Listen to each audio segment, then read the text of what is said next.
Again, doon po sa Tagalog, sa Mabuting Balita, Biblia, sa makatuwid, sa pamagitan lamang ng isang paghahandog, isa lang po yun isa lang po, siya lang po yun, ang ating Panginoong Kristo. Ang kanyang ginawang ganap, magpakailanman, ang mga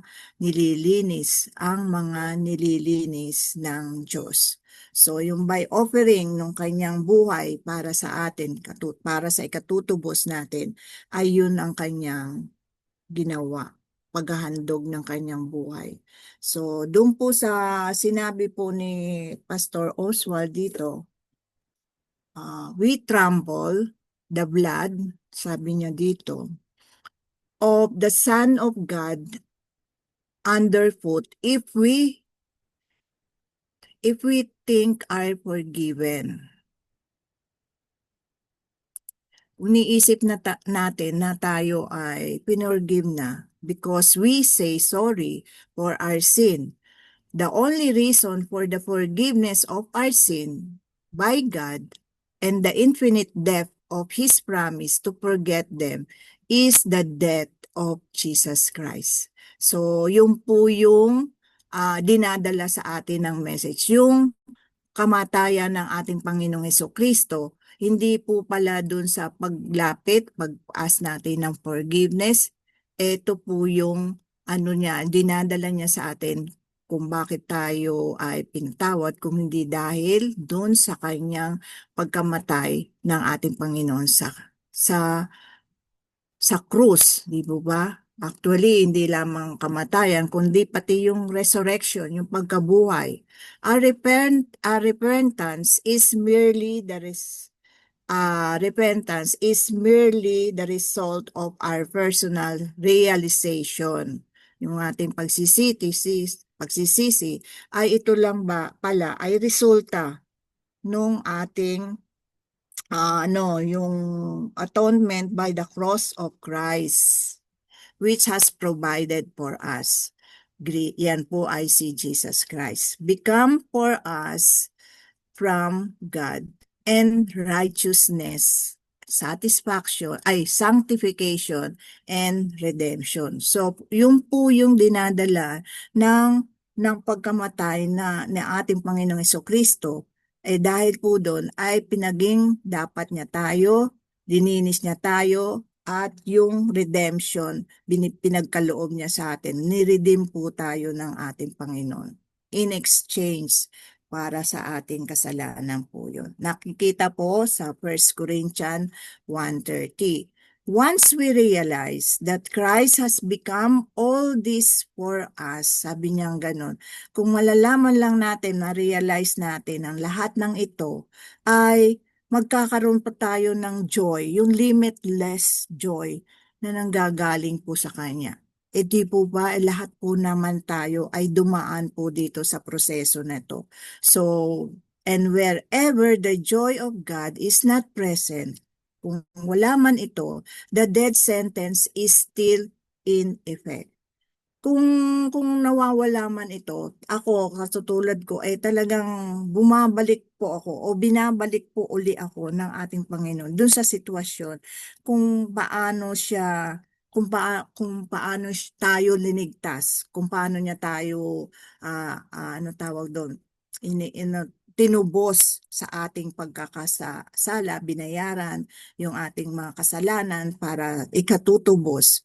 Di po ba? Yung po yun lagi niya akong binabalik. Laging tayong ibinabalik, pinapaalalahanan tayo ng ating Panginoon dito sa every time na lagi nating nababasa to, nung pamang bago ako na nakilala ko ang Panginoon, naririnig ko na rin po to, yung sanctification, yung righteousness, yung redemption, pero ngayon ay nire-remind pa rin tayo ng ating Panginoon.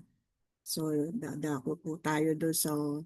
So, sa next, no matter what, sabi niya ganito, ito yung po yung pagka-impartial ng ating Panginoon.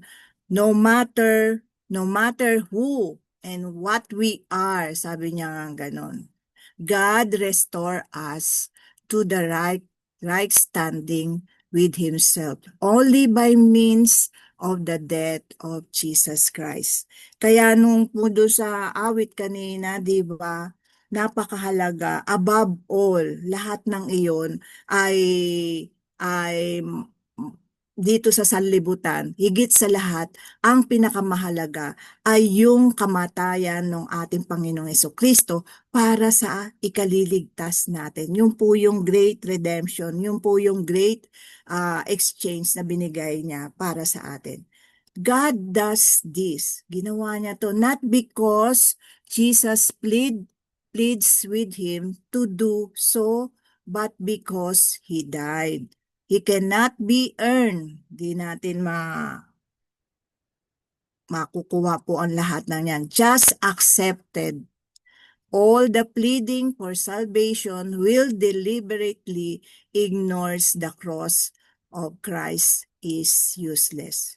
It is knocking at the door other than the one Jesus has already opened. Ayaw ba natin ito na siya na mismo, nakalahad na yung kamay niya, naka-open arms yung ano niya, hindi na natin kayang bulabugin o talagang kulit-kulitin ng ating Panginoon. Lagi po siyang available sa atin.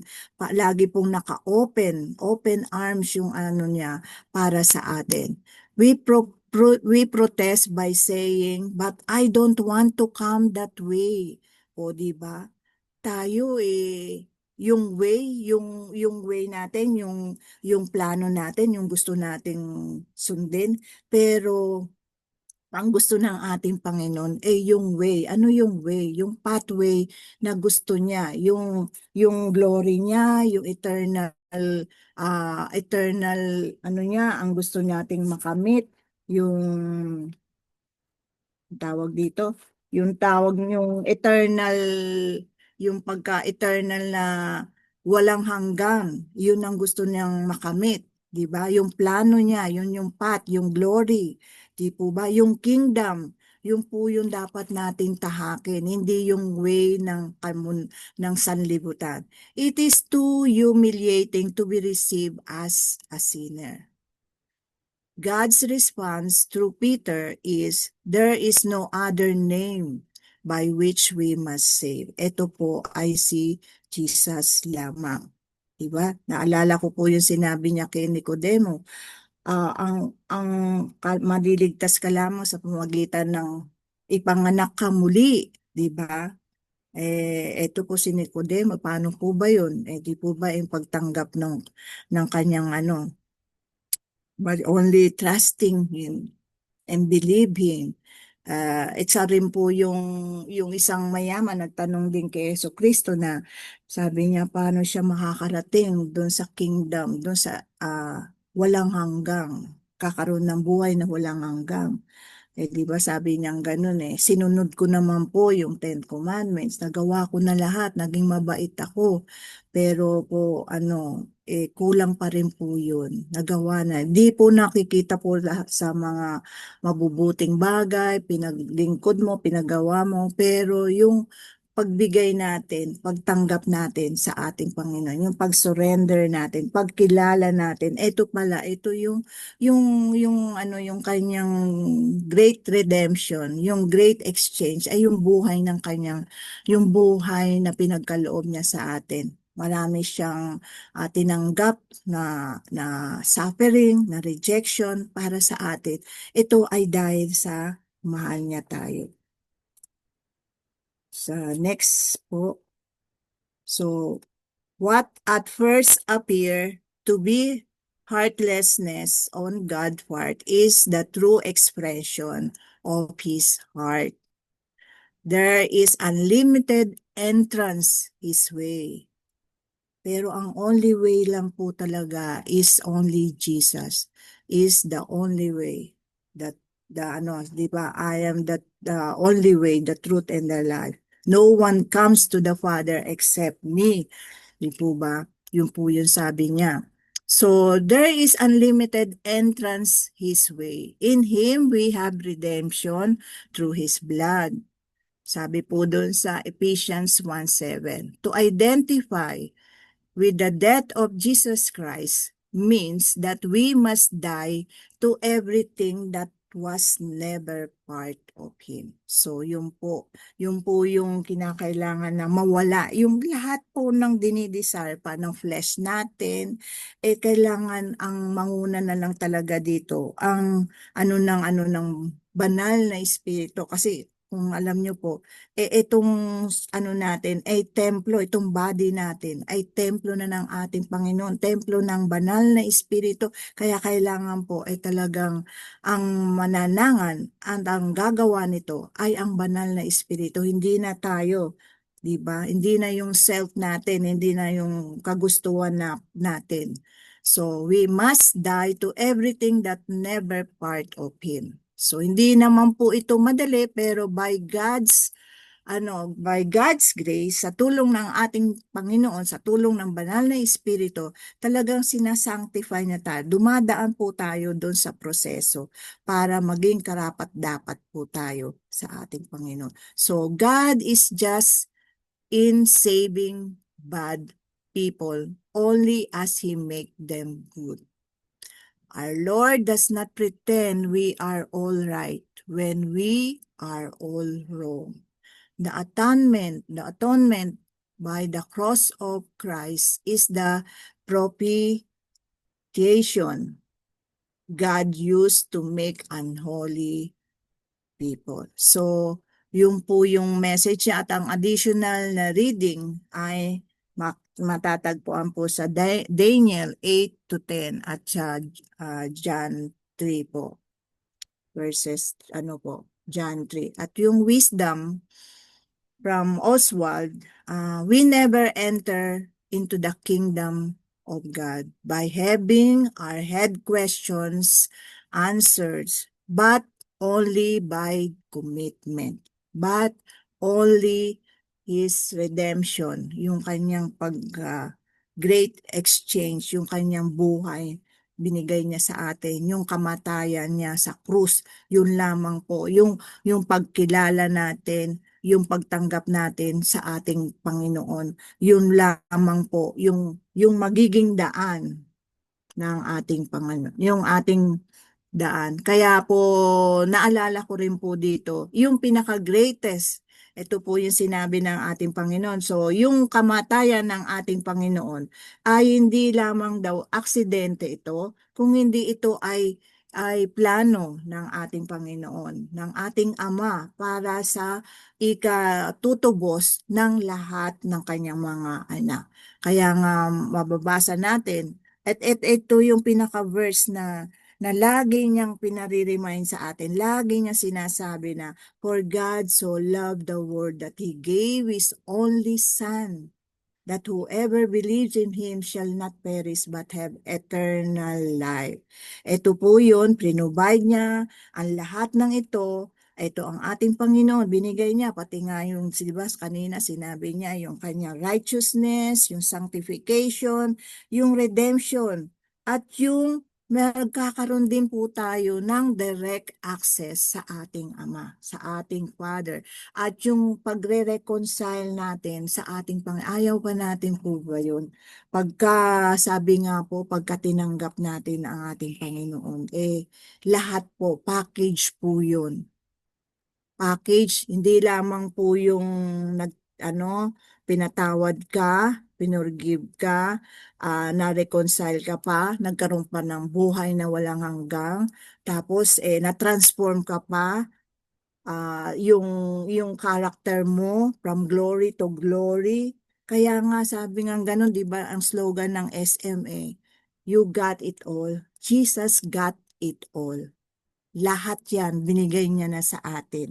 Lahat yan ay prinubay niya. Maging ito ay yung ating physical, emotional, spiritual, provision, lahat yan. Pati na yung mga gifts, pati na yung mga yung anointing, yung power, yung authority, binigay niya na po lahat ito para sa atin. Bakit? Dahil po dun sa pagmamahal niya sa atin. Sa na ito, sabi niyo kanina, di ba anak, ah, mm, gusto kong tanggapin yung itong regalo na binibigay ko. Di ba sa Advent, nauna na po yung hope, kahapon yung peace. Tapos yung itong pag-ibig, yung love na binibigay ko sa inyo, hanggang ngayon ay available pa. Available pa rin. Hindi lamang po natin para sa atin, kung hindi pati na ang ating pamilya. Ito yung, ito po yung nire-remind sa atin ng ating Panginoon. Yung pag-ibig na ino-offer niya sa atin ay nandiyan pa rin, nakalaan pa rin, nakadulog pa rin sa atin, ay nasa sa atin kung tatanggapin natin muli, kung tatanggapin natin ng buong puso at ikukumit natin ang ating buhay, hindi lamang tayo, kung hindi yung buong pamilya natin. Yung buong pamilya natin na wala pong may iwan. Kailangan po sama-sama po tayo doon sa eternal life, doon sa kingdom na inaalok sa atin ng ating Panginoon. So, yun po yung pinaka, po nung ating, na to, yung impartial God's power na binibigay sa atin ng Panginoon, na kahit ano pa man tayo, ano man ang nagawa natin, ano man yung nakaligtan natin, yung mga disobedient natin, mga katigasan ng atin, still, nandyan pa rin ang ating Panginoon. Nandyan pa rin yung kanyang pagmamahal sa atin na hindi po nagbabago. Nandyan pa rin po yung cross na nagbibigay sa atin ng buhay, na nagbibigay ng kalakasan, na nagbibigay ng kagalingan sa ating pisikal na katawan. Hindi po ba pagka nananalangin tayo, lagi na natin sinasa, by your stripe, by your wounds, by the cross,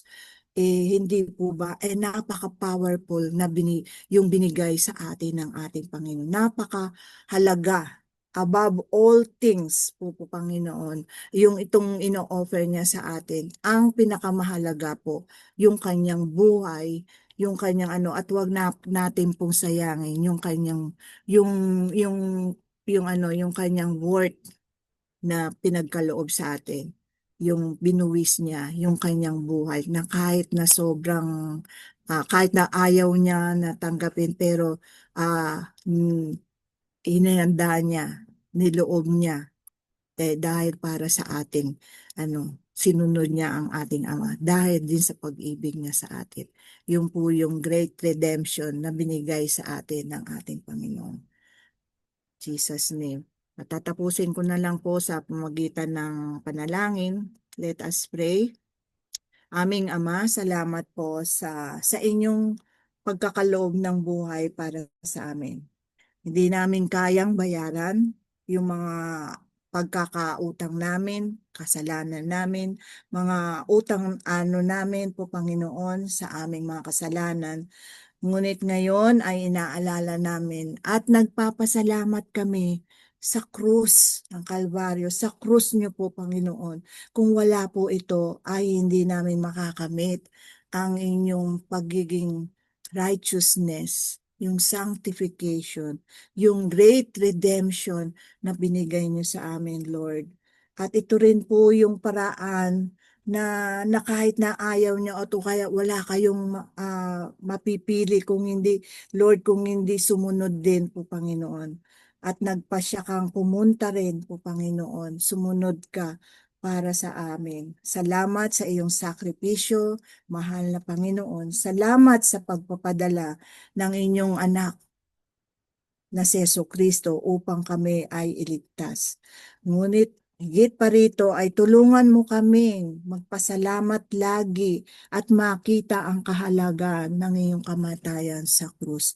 Hindi lamang kami po Panginoon, kung hindi yung aming mga sa pamilya, ang aming mga relatives, ang aming mga kaibigan, ang aming mga kasama sa iglesia, at ang inyong mga anak po, Panginoon Lord God. Gamitin niyo ang buhay namin upang mapalaganap ang inyong mabuting balita, ang inyong pag-ibig, ang inyong kapayapaan, ang inyong Lord, yung hope, ang inyong Lord God na katiwasayan na binibigay sa amin. Salamat po sa pag-ibig na walang hanggang kung gaano nyo kami kamahal. Maraming salamat sa pag-iingat nyo sa buhay namin. Ito ang aming panalangin. In Jesus' name we pray. Amen. And amen. Thank you po, Ate Finet. Thank you for letting me share this devotion. In Jesus' name. Amen. Amen and amen indeed. Salamat sa ating kapatid, Sister Lydia, for delivering to us the message of God sa araw na ito po. And indeed, napakabuti ng Panginoon. Talagang, hindi niya tinitingnan yung kung sino tayo, kung ano yung kalagayan natin, kung ano tayo, diba? Talagang yung kanyang impartiality, yung power ng kanyang impartiality as a God, He is an impartial God, ay yun po yung great blessing sa atin, di ba? It's a gift to us na we come to Him just as we are, and then if we allow Him to do what He wants to do or what He needs to do sa buhay natin, He will do it. Yung bang wala siyang pinipili, wala siyang favoritism. Diba? So, and He can do it. He is the God of all possibilities. Diba? Sabi natin, tagaano man, ano man ang bigat o laki ng ating nagawang kasalanan, ay hindi ho niya tayo itataboy kung tayo ay lalapit sa Kanya. And sa araw-araw, ito po yung mensahe niya sa atin. There is always hope in Him. There is always yung acceptance when we come to Him and believe and receive yung kanya pong offer of full life, 'di ba? Sabi nga niya, he came, I came to give you life, give it to the full. So, praise be to God na ganyan ang Diyos na atin pong pinaglilingkuran. Yan ang Diyos na atin pong pinapasalamatan sa araw-araw. So, praise be to God. Amen and amen. Okay, so that's with that in heart and in mind po, let us now move on sa atin pong prayer time. At yung atin pong mga prayer points, allow me to assign prayer leaders na po para po tuloy-tuloy na po tayo sa bawat prayer point. And so for the pillars of society, the mountain of influence on family, yun po yung ating focus po today. So napakarami po nating dapat ipagmanalangin on behalf of our own respective families and all the families in general. Okay, so dito po, pwede po nating hilingan si Brother Edmar. Brother Edmar, are you able to lead us po dito po sa prayer for the family? Yan, thank you po, Brad. So, that's the first prayer focus. And then the next prayer focus is the prayers for the nations and the governments. Isama na po natin yung prayers for Israel and of course yung prayer natin for the Philippines. At yung iba pa po na as the Holy Spirit leads us as we pray. Dito po, pwede po nating hilingan let's see, Sister Rona, are you able to lead us po in prayer, Sister Rona? Are you able to unmute yourself? Which po ate? Nation ba? Yes Ay, po, nations and okay ate. No thank problem. you sis. Nation No problem. governments including Israel and the Philippines po. Salamat. And then next is the church and the ministries. So dito po, hilingan po natin si Kuya Virgil. Okay lang po ba kayong mag-lead po dito sa church and the ministries, Kuya Virgil? Pwede po kayong mag-unmute or Opo. Pwede po, ayan. So, sa Church and Ministries po, si Kuya Virgil po maglilid sa atin dyan. And for the healing, hilingan po natin si Pastor Rory. Pastor Rory, okay po kayong mag-lead po sa prayers for healing? Opo. Thank you, Pastor. So, sunod-sunod na po yun. Umpisa sa Pillar of Society, si Brother Edmar. And then sa nations and the governments, si Sister Rona. And then the church and the ministry, si Brother Virgil. And then sa healing po, si Pastor Rory. And then as the rest of us, we will pray in silence and agree with our prayer leaders po. So, tuloy-tuloy lang po yan. And then for the closing prayer and thanksgiving, hihilingan po natin si Pastor Jenny Lynn. Pwede po kayong Pastor Jenny Lynn para sa closing prayer po mamaya. Thanksgiving prayer, Pastor. Sige po, Kailan sige po? po. At saka sa benediction na din po. So, after the prayer blast po yun. Sige po, umpisahan po natin sa Pillar of Society. So, let's start now po, Brother Edmar. Thank you po. Tayo po ay manalangin. Father God, Heavenly Father, Jesus Christ and Holy Spirit, thank you po for the gift of family.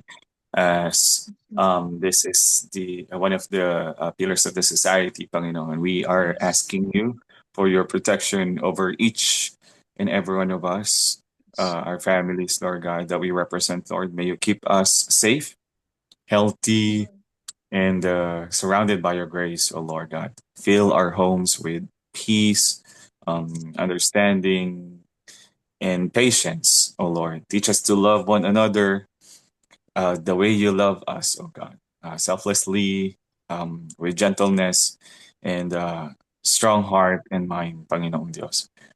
Lord, guide our decisions, O God. Strengthen our faith, O Dios, and help us to face each day with hope unto you, Lord God. For truly you are the one who holds everything in our lives, O Lord. And whenever we experience or encounter some tensions, we declare harmony, O Dios, to the whole family. Even worries, we declare comfort, O God. And if there are some lackness, God, we declare your provision completely, Lord. Supernatural and natural provision for everything in the name of Jesus. I pray, Lord, that every family's, Panginoong Diyos, that we represent, Lord, let your light shine upon us, O Dios, in the name of Jesus. And teach us, Lord, to become a good salt and light so that we can able to share who you are in our day-to-day or daily livings, Panginoon, na kayo po yung patuloy na napaparangalan, O Diyos. God, I pray to every families, may you unite our hearts in your presence, O Lord. May our families always honor you, serve you, and walk together in your truth. In Jesus' name. And even to our loved ones and our relatives who doesn't have a relationship yet with you, we pray and declare, Lord God, hallelujah. May they have a divine encounter with you wherever they are right now, whether they are here in the Philippines or in other parts of the world, Lord.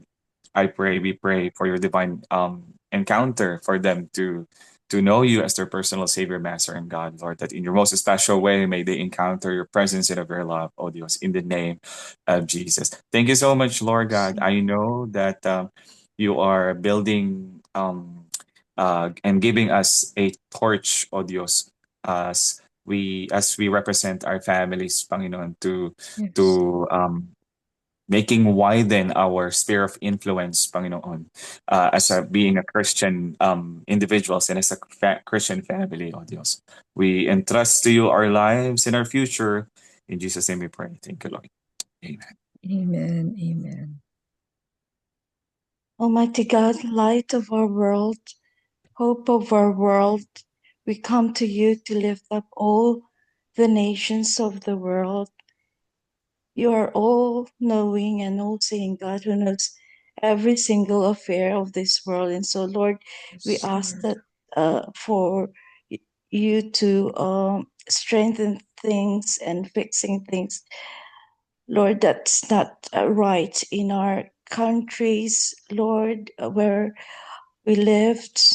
We ask for your divine intervention humbly, Lord, for every affair, Lord, that's going on in our nations. Where there is corruption and injustices, we ask, Lord, for your Holy Spirit to be with the ombudsman and people involved in clearing up the government, especially Philippines, Lord, where there's corruption and injustices, and they are rampant, Lord. We ask for your hand and divine intervention, Lord. May righteousness and glory shine. And Lord, we also ask for more honest lawmakers and decision makers.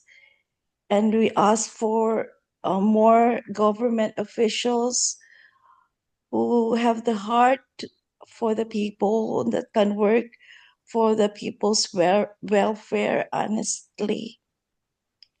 Father, for those areas where there are wars like Israel, Palestine, Ukraine, Russia, and those that are on our list, let there be peace and reconciliation, Lord. And where there is hatred and injury, forgiveness. Where there is despair because of the calamities around the world, let there be hope, Lord. May your light shine before every nation, before every presidents and prime ministers, so their government will be righteous in your sight. Yes. For those areas that need support, Lord, those with those who are devastated because of calamities, those affected by war, who needs food, clothing, and shelter. We ask for your divine provision, Lord God. I know some workers and volunteers are risking their lives to go to these places, and Father, we ask for their protection. And Lord, there are people who also need emotional support, comfort. And Father, we ask also that you provide resources and you provide people, Lord, to be in those places. And Father, may your will be done always. In Jesus' mighty name, amen. Amen. Our most gracious Heavenly Father, excuse me,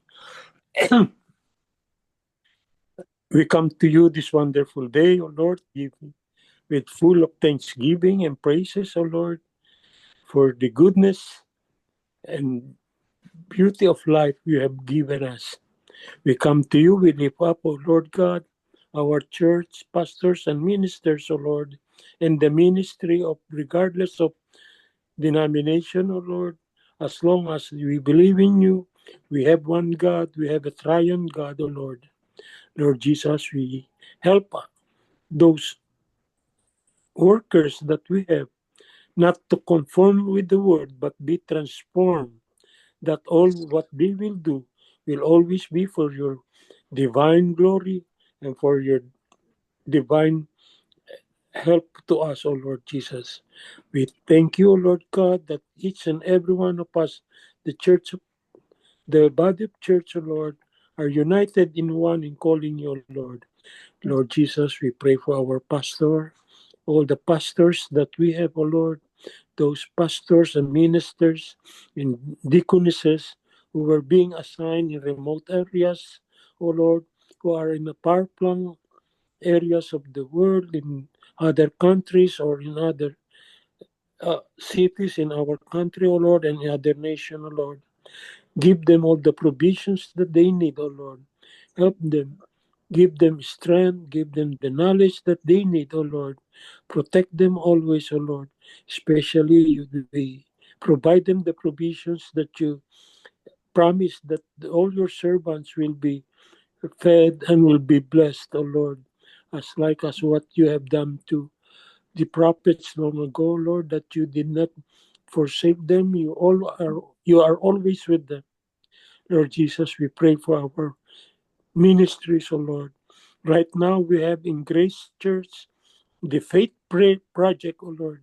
We ask you to bless this project that we have in renovating our church, O Lord, which we need to do so because it's not as per already because of the uh, increasing members of the church of the body of Christ, O Lord.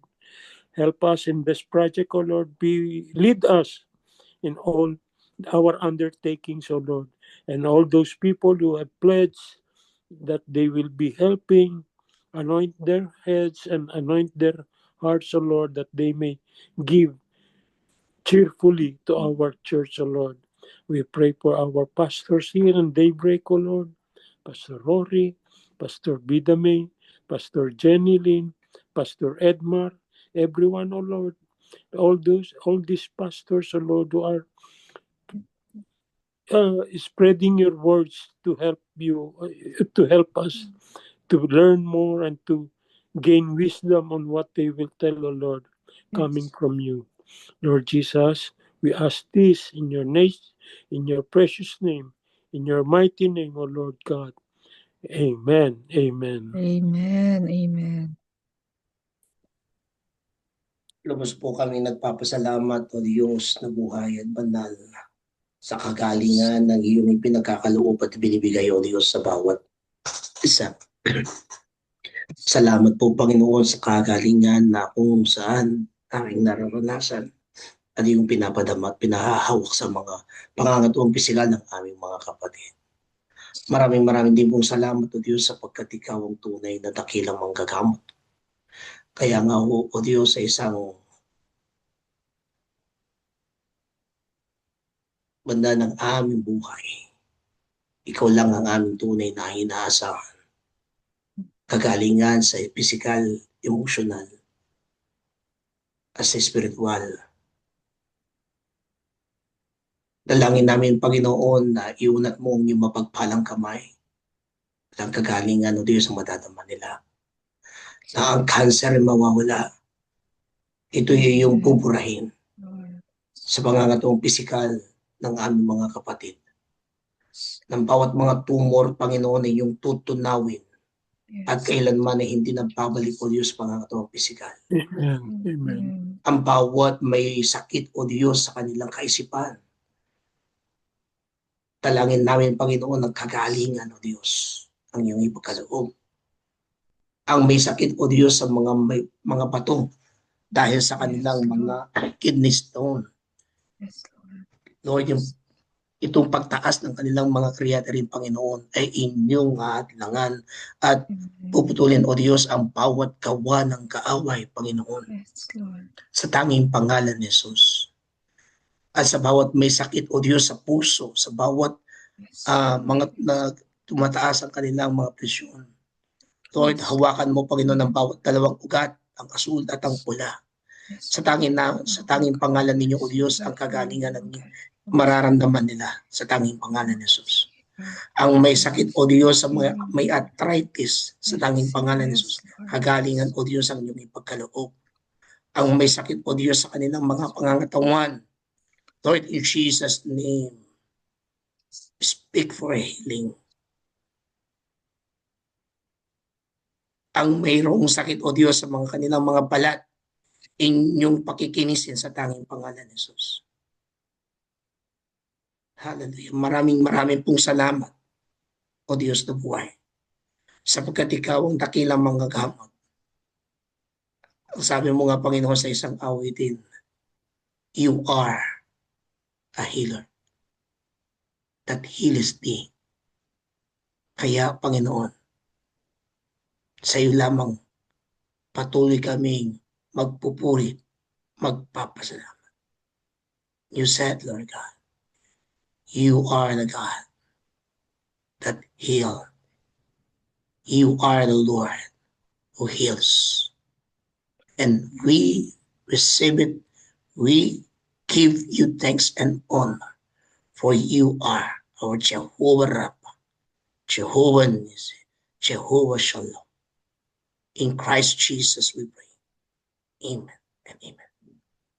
Amen and amen. And so, Lord, Father God, we thank you, Lord, for this opportunity once again to intercede on behalf of all these prayer focuses, oh God. And Lord, every prayer that has been uttered right here, right now, oh God, we seal them, we stamp them with the powerful blood of Jesus. And now we can say, thank you in advance for answering our prayers, for we have said them, we have spoken them, Lord, in firm faith, that according to your will and your way and your time, O God, Lord, all these prayers are answered. So Lord, thank you. Thank you. We say yes and amen. And by the power of your Holy Spirit, we say all this in the name of Jesus. Amen. Amen. Bago po tayo mag-Thanksgiving prayer, meron po ba tayong birthday celebrant or wedding anniversary po sa araw na ito na ipapagpasalamat po natin sa ating Panginoon? Anyone po? Wala po nagbe-birthday. Okay. Sige po, before we close in prayer, let us pray your blast para po kay Sister Lydia na siya po yung naging devotion leader natin today. So if you are able to open your microphones and cameras if possible, ayan, let us bless Sister Lydia sa atin pong paglilid niya, sa kanyang paglilid sa atin. Ngayon na po, hallelujah. Father Our God, most gracious Heavenly Father, Father, we we come to just you. thank you life for the of We life lift of up Sister our our Lydia. sister sister Lydia, Lord. Naririto po Lydia. siya, Panginoon, Lord, we Lord, know Lord, how at much give her all naka-open the po she ang kanyang loves good mga you, kamay, for Lord, give Lord, her her to the long life receive, dedication oh to your God, the word. give her blessing, the Lord God, wisdom, Lord, knowledge, Father, and we ask yung that for you iyong strength promise, Lydia, give Lord. them Panginoon, bless her her to family, to O abundantly, Lord. Hallelujah. obey Bless you, all both her to Thank you, spiritual advertising, follow Lord Lord. your God, and for financial, instruction, Lord Surround God. her, healing. to protect her those, all Thank Also you oh po over, mga ask God, Lord. for katamang strength who Kristo, Wherever Lord. she really is, have go, health wherever joy Thank she you, for for Lord is, God, Sister for worshiping your you, blessing Lydia, praise Lord, that you, to O upon Lord. share the Not you word and so of your she God can sister, do share the you work the that you Lydia. have especially entrusted to to our her, Grande, Lord. Lord. to be with Lord, her, Father, na Appreciate ito Lord. you. po. Wherever we she Salamat, Lord, departure, sa would like kanyang to pong extend Continue, your Lord God, to Lord, blessings willingness, bless oh keep her. God, to her, her to family, Continue, share, Lord God, her to Panginoon, secure church, her. keep ang in the name kanyang of mga also Jesus. to her Pray, God, experiences, ang Lord, friends, kanyang that your testimony. whomever name, need and them, Lord, O Lord. continue, oh God, to In use the her mighty for your name mightily, name. Lord, This and is give favor her for more our Savior. divine In Jesus' name. opportunities, Panginoon, Lord, upang ang inyo pong kalooban, ang inyong plano at purpose sa kanyang buhay, Panginoon, ay siya pong mangyayari, Panginoon, Lord, for your glory, O God. Also bless her family, bless all the work of her hands, O God, even her ministries, Panginoon, na ipinagkatiwala niyo po sa kanya. That everyone that you bring to her life, Panginoon, ang tunay, O God, na makakaranas, Panginoon, ng inyo pong kabutihan, ng inyo pong kalwalatian at kabanalan, Panginoon. Salamat, O God. In Jesus' name, Amen. Amen. Thank you po sa panalangin. Declaration. Okay, Pastor Jenny Lynn, sa atin pong Thanksgiving prayer and benediction po, Pastor. Thank you. Okay, let's pray. Hallelujah. Precious Heavenly Father, once again, Lord, we give you honor, praises, and thanksgiving, Father God, for this opportunity, Lord, na binigay mo sa amin. Thank you sa life, O God, ni Ate Finet, na hindi po nagsasawa, Panginoon, na i-lead, Lord Jesus. Padalitan, Lord God, yung mga gagamitin mo to share your word, Lord God, day by day, even for Pastor Rory. Yes, Lord. Thank you, God, for his life, Father. Thank you for the extraordinary strength that you have for him, Lord God. Yes, Lord. Hallelujah, even for the whole family. Bless them, oh God, and even, Lord God, the whole family of Atifine, the whole family, Lord God, hallelujah, of Brother Edmar, Father God, and ever, oh Lord Jesus, the whole family of Sister Ophelia, Father, the whole family, oh God, Sister Lydia, Father, and her life, Father, together with Sister Rona, hallelujah, and Kuya Virgil, Father God. Thank you so much for remembering Mommy Olive, Father. Thank you, God. We are praying, oh God, and declaring your divine protection for all intercessors and warriors, because I do believe, Father, that the enemy, Father God, hallelujah, ay may pinaplano po siya para hadlangan, Lord God, i-paralyze, Lord, ang gawain mo sa pamagitan ng iyong mga anak. But Lord Yes, God, Lord. no weapon formed against us will prosper, because the enemy is already defeated. And thank you, Amen. Father God, for this morning, for the message that you have for us, Lord. Let Yes, that Lord. word, Lord God, ang mga mensaheng ito, Lord God, ay titimo sa matabang bahagi ng aming puso. Hindi lang po ito, Panginoong Jesus, na pakinggan, bagkus, O Diyos, ito'y aming lalakaran upang kung saan, Panginoong Jesus, magtatagumpay ka sa pamagitan ng aming mga buhay, sapagkat kami po, Diyos, ay iyong kinakatawan sa mundong ito upang isundin ang kalooban mo. Salamat po sa mensahe mo, Ama. Basbasan mo itong aming panalangin at pasasalamat, Lord Jesus. In Jesus' name. At ngayon po, let's receive the benediction, according to the word of the Lord that was shared in us today, that knows no partiality, strength moves not by our worthiness, but by sovereign grace, established in our hearts in unwavering trust. May the Holy Spirit teach us to depend wholly on Him, not on our feelings, not on our appearances, but on the Yes, Lord. certainty of His unchanging character. As we go, may the Lord Jesus Christ Himself be our sufficiency, and may His life be formed in us, and may His impartial power carry us through every task, every burden, and every season. Walk now in the calm assurance that God is at work, faithful, just, and mighty, doing in us what only He can do. In the name of the Father, the Son, and the Holy Spirit, let's receive this in Jesus' name. Lahat magsabi ng Amen and Amen. Amen. God bless you po. Amen. Amen. Maraming Thank you. salamat po. Thank you, Sister Lydia, again.